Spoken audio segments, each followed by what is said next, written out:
नमस्कार दोस्तों।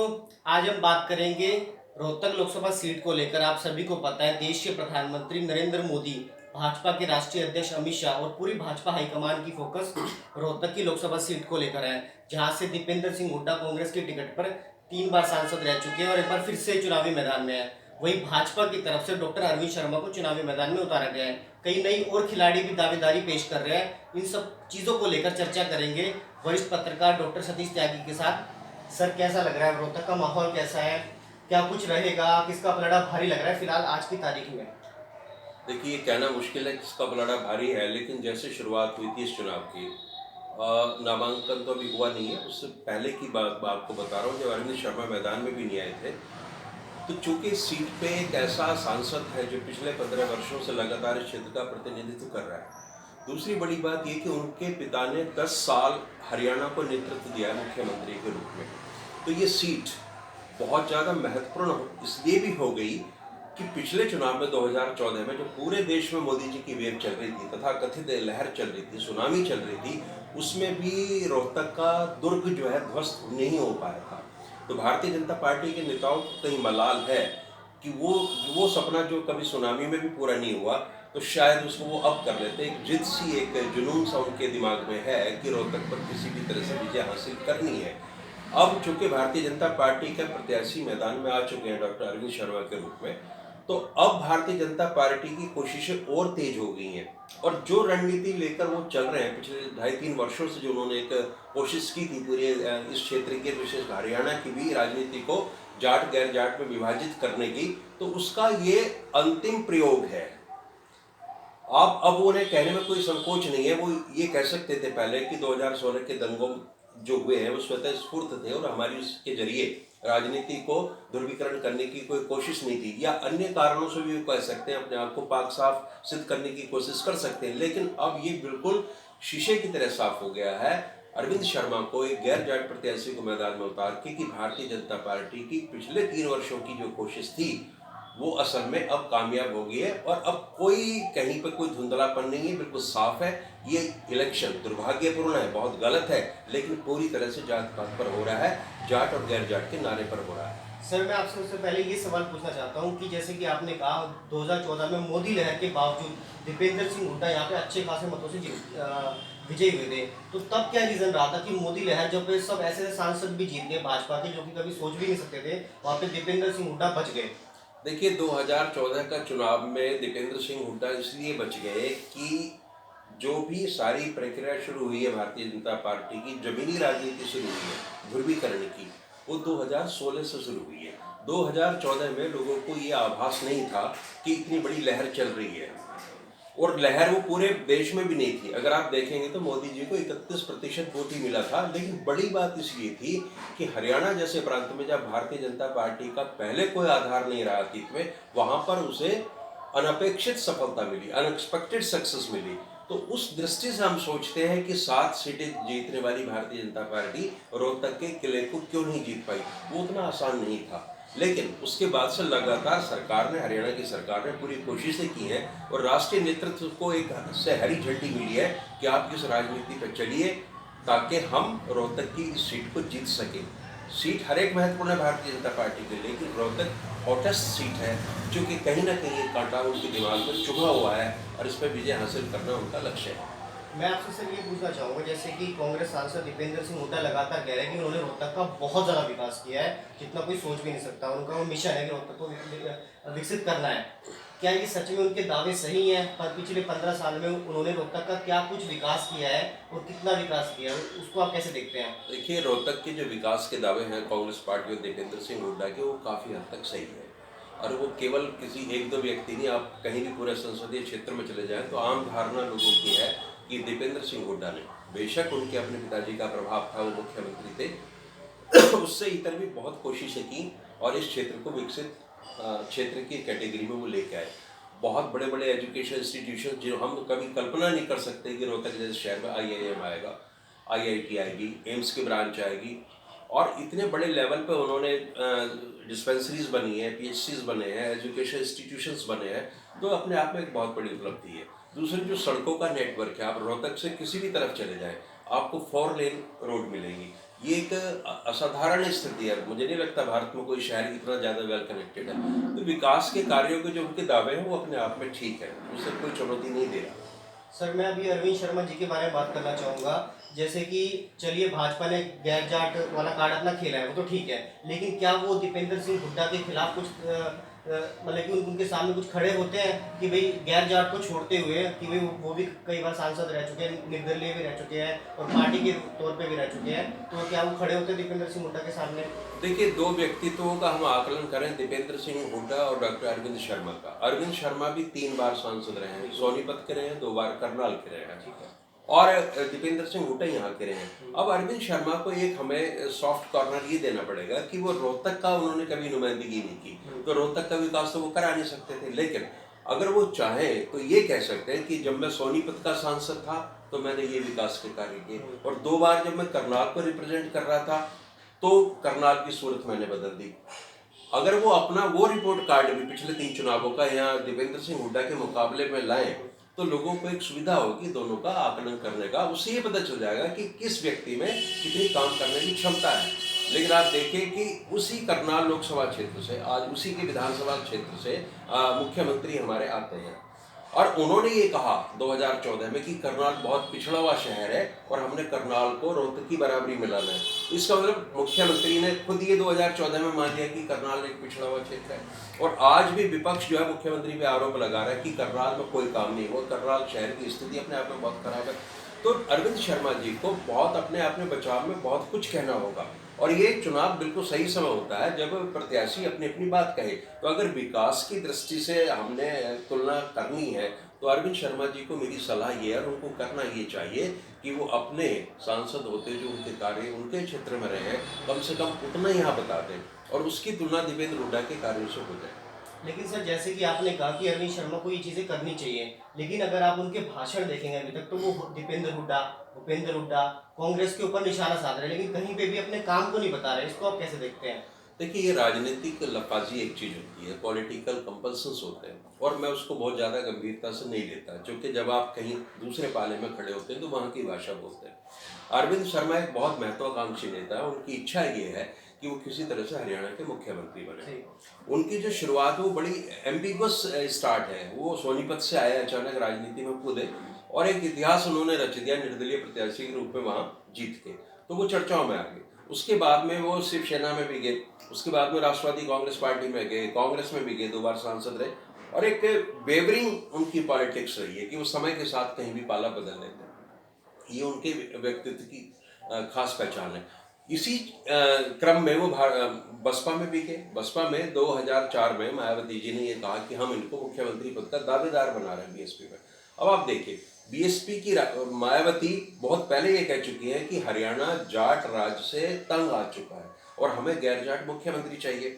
उस पार्टी में अरविंद शर्मा जाते हैं, तो अरविंद शर्मा जाहिर सी बात है कि एक गैर जाट की राजनीति का प्रतीक बनना चाह रहे हैं वहां पे, और अब वहां प्रतीक बनना चाहेंगे तो दूसरी साइड में कौन है, जाट राजनीति को रिप्रेजेंट कौन कर रहे हैं, भूपेंद्र सिंह हुड्डा। तो भूपेंद्र सिंह हुड्डा के खिलाफ बोलना, और जब आप भूपेंद्र हुड्डा के खिलाफ बोलेंगे तो जाहिर सी बात है आपको रोहतक के खिलाफ बोलना पड़ेगा। तो जो अभी जो उनकी वीडियो आ रही है, चल रही है, बहुत वायरल हो रही है, जिसमें अरविंद शर्मा ये कह रहे हैं कि वोट हमारा नौकरी रोहतक में, वोट हमारा विकास रोहतक में, तो वो उनका एक पॉलिटिकल कंपल्सन था। उस समय में वो यही भाषा बोल सकते थे, उन्होंने बोली। लेकिन मैं कह रहा हूँ कि चलिए अतीत को छोड़िए, आज आप धरातल पे आइए।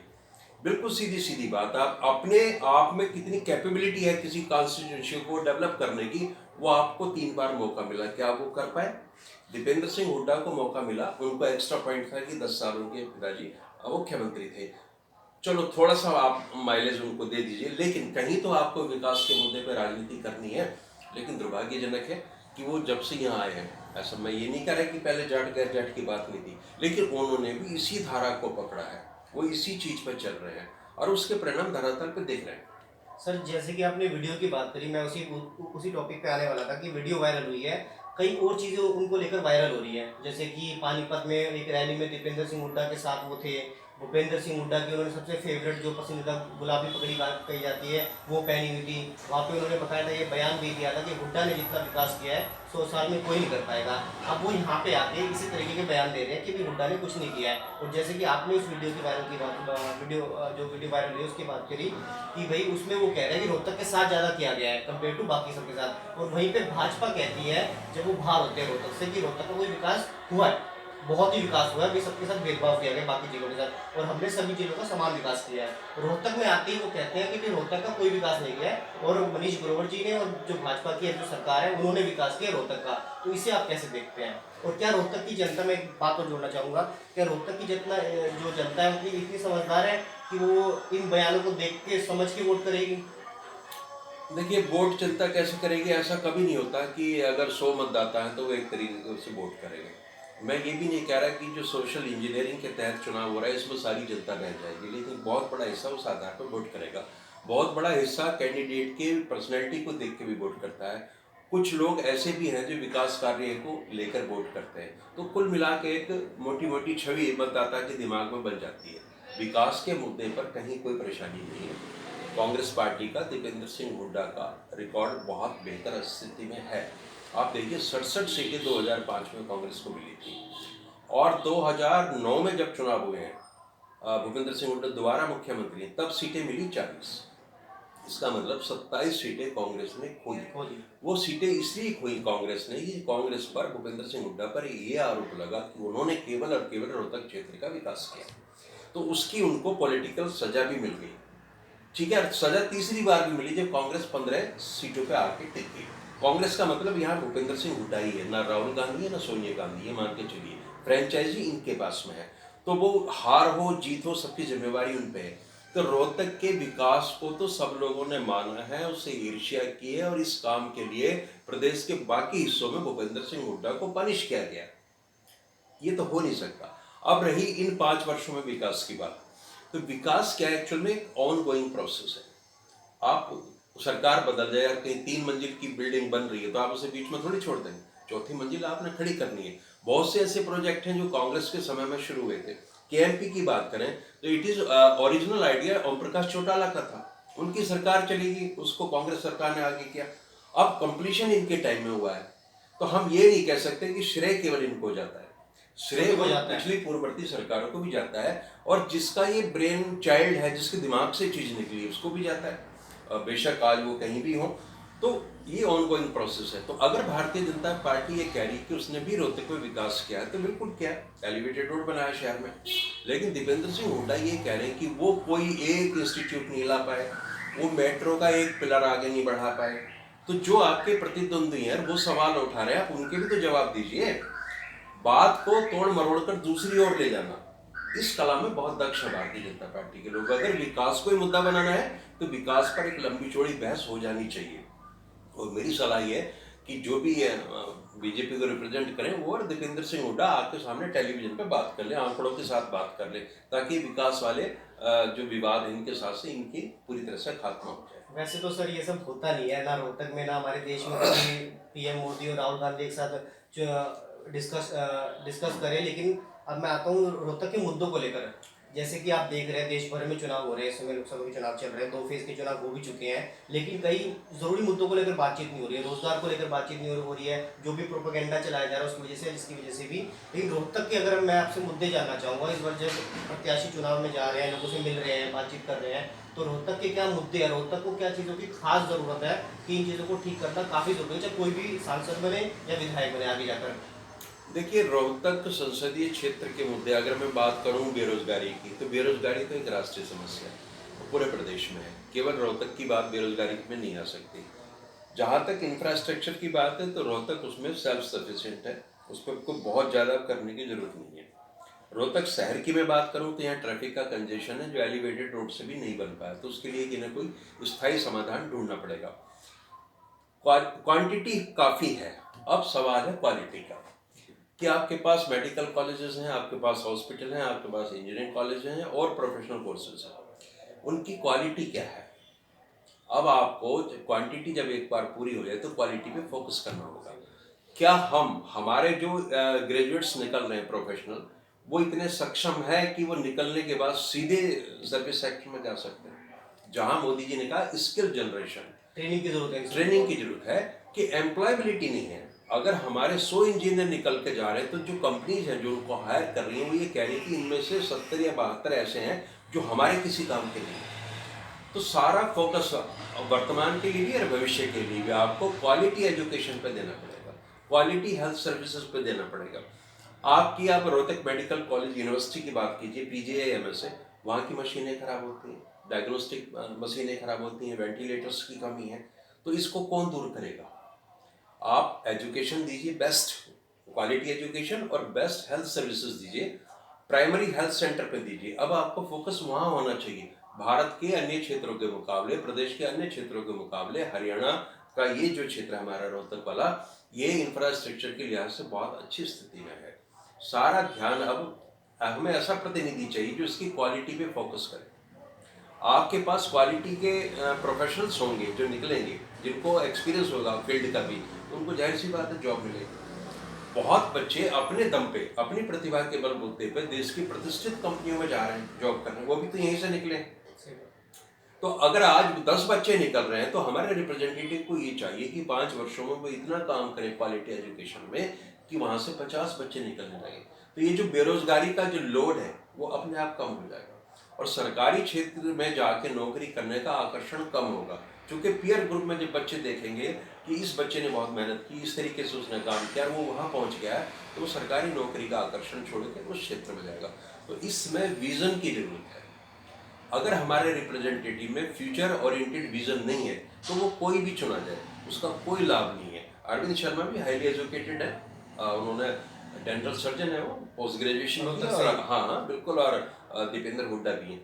तो अब इन दोनों लोगों को अपने फ्यूचर का विजन बताना चाहिए। दीपेंद्र हुड्डा ये बताए मैंने अब तक ये क्या है और अब अगले 5 वर्षों में मैं रोहतक को राष्ट्र के मानचित्र पे यहाँ लाकर खड़ा कर दूंगा और ये मेरा एजेंडा है। यही अरविंद शर्मा बताए। लेकिन अरविंद शर्मा तो यहाँ पे करते हुए कहीं दिख नहीं रहे ना सर। दीपेंद्र हुड्डा तो लगातार कह भी रहे। चलो अरविंद शर्मा चूंकि यहाँ के रिप्रेजेंटेटिव नहीं थे, आप उसको इस मुद्दे पे उनको छोड़ा जा सकता है, वो नए सिरे से आ रहे हैं, लेकिन वो एक कम से कम एक अल्टरनेटिव एजेंडा तो दें। वही तो कह रहा हूँ, वो ये नहीं कह रहे कि मैं जब आऊंगा तो रोहतक के लिए ये चीजें करूंगा, वो चीजें करूंगा, ऐसा कुछ कह ही नहीं रहे। दुर्भाग्य यही है कि वो इस पर कह नहीं रहे हैं। उनको कहना चाहिए, क्योंकि अभी चुनाव प्रचार शुरू हुआ, हो सकता है कि आपका मेरा ये कार्यक्रम वो देख लें, कहीं उन तक पहुंच जाए, उनको समझ आ जाए कि मुझे ये बात करनी है और दीपेंद्र हुड्डा उनको जिस मुद्दे पे लाना चाह रहे हैं उस पर आ जाए। तो मैं जो कह रहा था कि वो 3 बार के वो भी मेंबर पार्लियामेंट है, उनको भी अपना काम बताना चाहिए ताकि लोग देख लें और उन्हें कोई भ्रम ना रहे कि हम जिस प्रतिनिधि को चुनना चाह रहे हैं वो कैपेबल नहीं है। अगर उन्होंने कुछ किया तो उनको अपने आप को प्रूव करना चाहिए और फ्यूचर का एक एजेंडा लोगों के सामने रखना चाहिए। सर, कांग्रेस भाजपा की तो बहुत बात हो गई। अब मैं आता हूँ कि नए नए जो खिलाड़ी आए हैं मैदान में, रोहतक से लोकसभा चुनाव लड़ रहे हैं। जजपा आपकी टिकट पे प्रदीप देसवाल, और लोकतंत्र सुरक्षा पार्टी और बसपा की टिकट पे किशन लाल पांचाल, और ऐसे कई और दावेदार भी हैं। इनको आप कहाँ देखते हैं कि भाई ये जो वोट कटवा की जो पूरी राजनीति रहेगी वो करेंगे या फिर कोई अच्छा परफॉर्मेंस करके दिखा सकते हैं?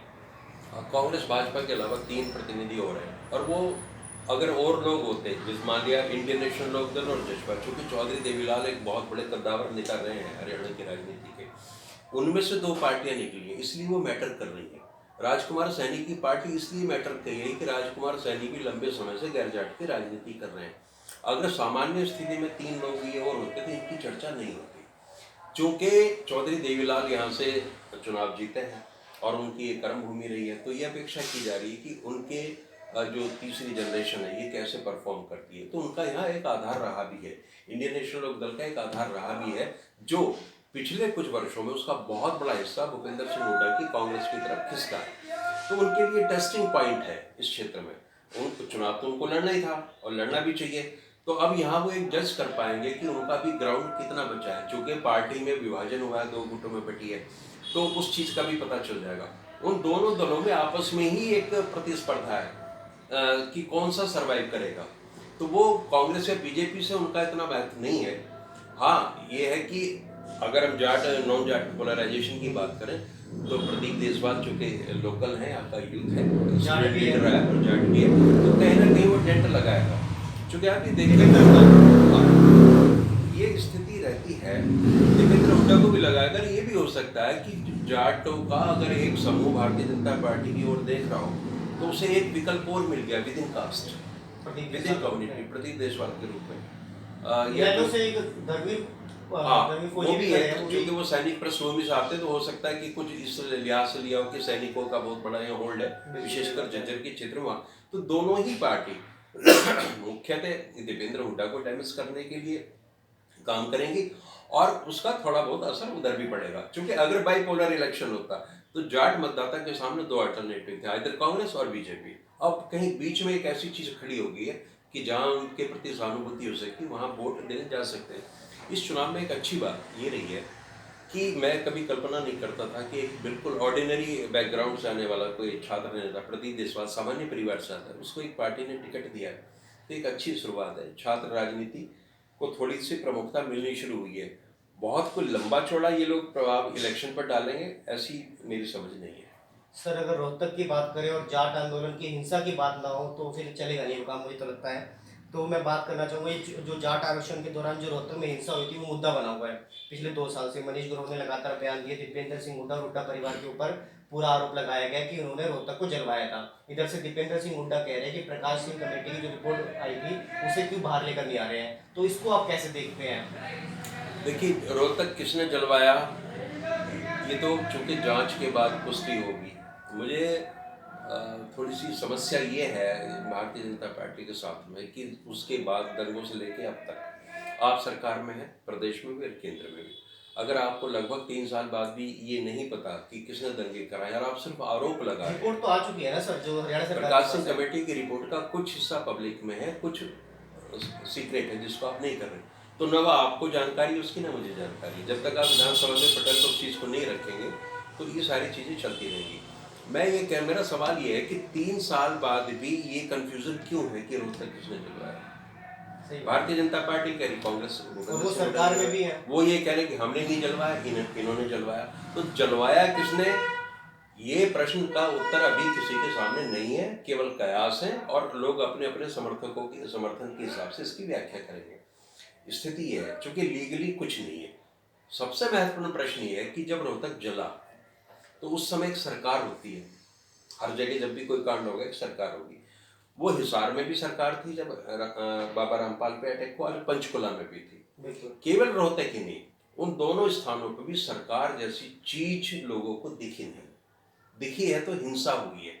विशेषकर रोहतक में उन 3 दिनों में सरकार जैसी कोई बात थी नहीं, कोई एडमिनिस्ट्रेशन नहीं था, जजेस भाग रहे थे अपने सर्वेंट्स की मोटरसाइकिलों पे बैठ के, पुलिस वाले अपने आप को बचा रहे थे। आप कल्पना कीजिए, जहाँ डिप्टी कमिश्नर डरा हुआ है, जहाँ एसएसपी डरा हुआ है, जहाँ का पूरी मशीनरी कोलैप्स हो गई है, और सरकार जहाँ आर्मी आके विफल हो गई है, कर्फ्यू का कोई मायने नहीं रहा, पूरी तरह से एक आवारगी, एक इतना जुनून लोगों में है कि बस जो बच गया अपनी किस्मत से बच गया। हमने 3 दिन उस नाटक को अपने आंखों से देखा है, और उसमें 32 लोग मारे गए, बाद में उन पर जब गोली चली तो मारे गए। ये जिम्मेवारी किसकी थी? जलाया किसने, वो एक अलग प्रश्न है। जब जल रहा था तो आपने बुझाने की कितनी गंभीर कोशिशें की? तब भारतीय जनता पार्टी के जो यहाँ के विधायक थे तब कहाँ थे? अगर सांसद पर ये प्रश्न उठता है कि दीपेंद्र हुड्डा यहाँ नहीं थे, तो विधायक पे तो उससे भी ज्यादा उठता है। सांसद तो जिम्मेवारी पूरे क्षेत्र की रही होगी, और इसलिए भी कि आपकी सरकार है, लॉ एंड ऑर्डर आपके हाथ में है, मुख्यमंत्री आपका है, आप तो कहीं थे ही नहीं। तो सरकार अपनी विफलता को छुपाने की कोशिश ना करे, वो ये मान ले कि हमसे भी गलती हुई है। और मनीष ग्रोवर ने तो बाकायदा क्षमा मांगी भी है लोगों से कि मैं उस बीच नहीं दिखा। तो आपने मान लिया ना कि आप एक विधायक के रूप में, जनप्रतिनिधि के रूप में विफल रहे हैं। अब आपकी विफलता पे लोग करेंगे अपना वोट, कैसे करेंगे?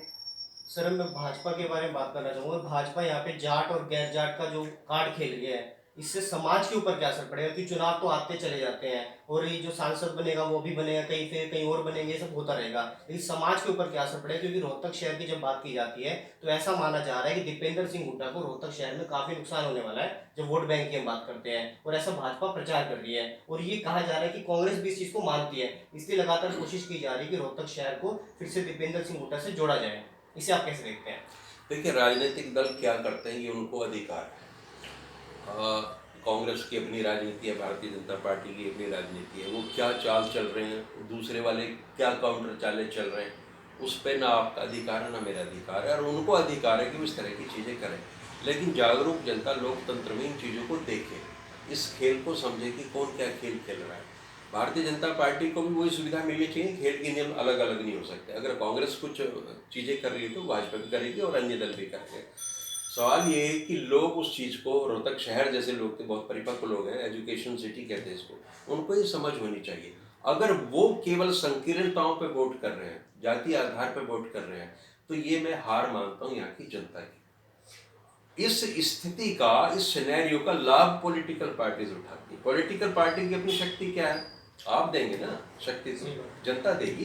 तो जनता क्या पॉलिटिकली उतनी अवेयर है? क्या उसने अपनी भूमिका ठीक से निभाई है? क्या यहाँ की रोहतक की जनता को या कहीं की भी जनता को एक अपना एजेंडा नहीं रखना चाहिए सामने? एक क्या हमारे कोई सिविक सोसाइटी है? लोकतंत्र को अगर हम केवल पॉलिटिकल पार्टीज के हवाले छोड़ देंगे, उनके भरोसे छोड़ देंगे, तो वही होगा जो हो रहा है। हमारी भूमिका क्या है? 5 वर्षों में हमारी क्या भूमिका रहती है? तो चुनाव एक अवसर देता है, आपको एक मौका देता है कि आप अपने अंदर भी झांक लें, अपना आत्म परीक्षण भी कर लें कि आप कितने लोकतांत्रिक हैं, आप कितने सजग नागरिक हैं। अगर आप सजग नहीं होंगे, अगर आप प्रहरी का काम नहीं करेंगे, तो राजनीतिक दल उसका लाभ उठाएंगे ही। एक आखिरी सवाल पूछना चाहूंगा सर मैं आपसे खत्म करने से पहले, कि रोहतक की जनता जब 12 मई को मतदान करने जाए तो वो क्या सोच के वोट दे, उनके मुद्दे क्या होने चाहिए एक अच्छी जनता के अनुसार, जो रोहतक का विकास हो सके आगे चलकर? देखिए, कोई एक मुद्दा नहीं हो सकता, क्योंकि आपके जो आप सांसद चुन रहे हैं, उसी सांसद ने आगे चल के प्रधानमंत्री चुना है।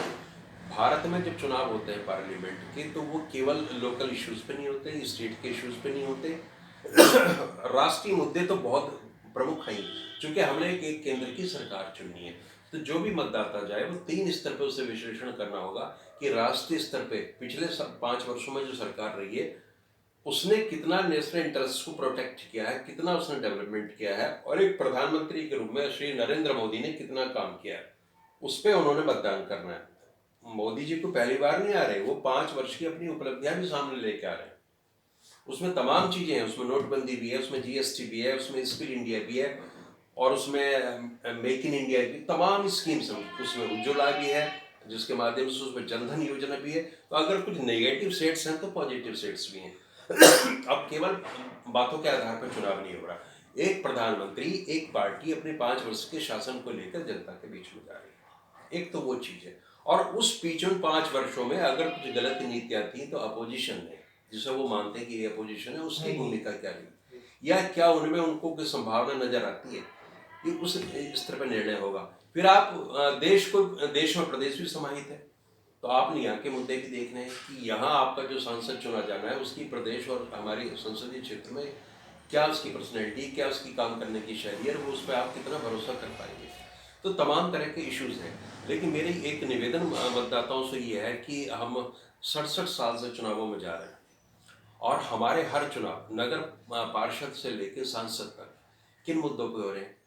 हमारी गलियां ठीक नहीं है, हमें पीने का साफ पानी मिल रहा है, बिजली की 70 साल के बाद भी 70 साल के बाद भी, 70 साल इसलिए मैं महत्वपूर्ण कर रहा हूँ कि हमें इससे आगे, बहुत आगे चला जाना चाहिए था।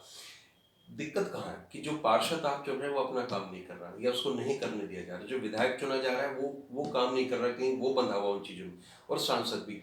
अन्यथा हमारे हर चुनाव के मुद्दे अलग होने चाहिए। आज अगर लोकसभा का चुनाव हो रहा है तो हमें राष्ट्रीय मुद्दों पर लड़ना चाहिए था, लेकिन आज भी हम डेवलपमेंट की बात कर रहे हैं। तो आज भी हम रोहतक शहर के विकास की बात कर रहे हैं, रोहतक के ग्रामीण क्षेत्रों के विकास की बात कर रहे हैं। जबकि इस चुनाव से उस चुनाव का कोई सीधा लिंक होना नहीं चाहिए था। ये चुनाव विदेश नीति पर होना चाहिए, भारत कितना आगे बढ़ा 5 वर्षों में, उसमें होना चाहिए। और क्या कोई हमारे पास ऐसा विजनरी लीडर है जो 2024 के भारत की कल्पना कर रहा है, उसके पास कुछ देने को है, उसकी एक क्रेडिबिलिटी है, उसकी एक इंटेग्रिटी है, उसकी एक साख है। इन तमाम मुद्दों को हमें देखना चाहिए था। लेकिन दुर्भाग्यपूर्ण स्थिति यह है कि बहुत छोटी छोटी चीज़ों और सामाजिक कारकों को बीच में रख के हम सोशल इंजीनियरिंग, जात पात और क्षेत्रवाद को लेके आज भी हम इस चुनाव को कर रहे हैं। अब ये मौका है, क्या हम ये तय कर लें एक मतदाता के रूप में, चलिए मान लीजिए ये हमारी आखिरी गलती है कि हम सोशल कंसिडरेशंस पे, कास्ट के कंसिडरेशन पे वोट दे रहे, लेकिन क्या हम 5 वर्ष बाद 2024 में फिर से ये गलती करेंगे? नेता तो चाहेंगे, पॉलिटिकल पार्टी चाहेंगी, क्या हमारा मतदाता अगले 5 वर्षों में इतना परिपक्व होने के लिए तैयार है?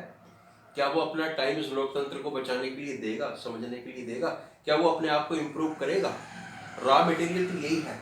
जो बिल्डिंग आपको सामने नजर आएगी वो इसी से तो बनेगी। तो अगर कहीं राजनीतिक दल विफल है, वो नेतृत्व विफल है केंद्रीय स्तर पे या प्रादेशिक स्तर पे, तो उसकी बहुत बड़ी जिम्मेवारी हमारे पास है। हम खुद को सुधारें और हमें एक राजनीतिक चेतना पैदा करें और सलीके से, बहुत तरीके से चीज़ों को समझ के लोकतंत्र को मजबूत बनाएं। ये हमारी जिम्मेवारी सबसे ज़्यादा है। हम इससे मुक्त नहीं हो सकते कि अमुक नेता खराब है, अमुक राजनीतिक दल खराब है। कोई खराब नहीं है। We choose, they are elected. So simple. हम चुनते हैं इसलिए वो चुने जाते हैं। तो हमें कहीं अपने अंदर झांक के भविष्य के लिए खुद को तैयार करना होगा। शुक्रिया सर आपका समय देने के लिए। और धन्यवाद। मैं उम्मीद करता हूं कि रोहतक की जनता को एक नया विजन मिलेगा जब वो 12 मई को चुनाव में जाएंगे मतदान करने के लिए, तो वो सोच समझकर ही मतदान करेंगे। जाट नॉन जाट की राजनीति के बीच देखने वाली बात होगी कि 12 मई को समाज कहाँ खड़ा होता है। धन्यवाद।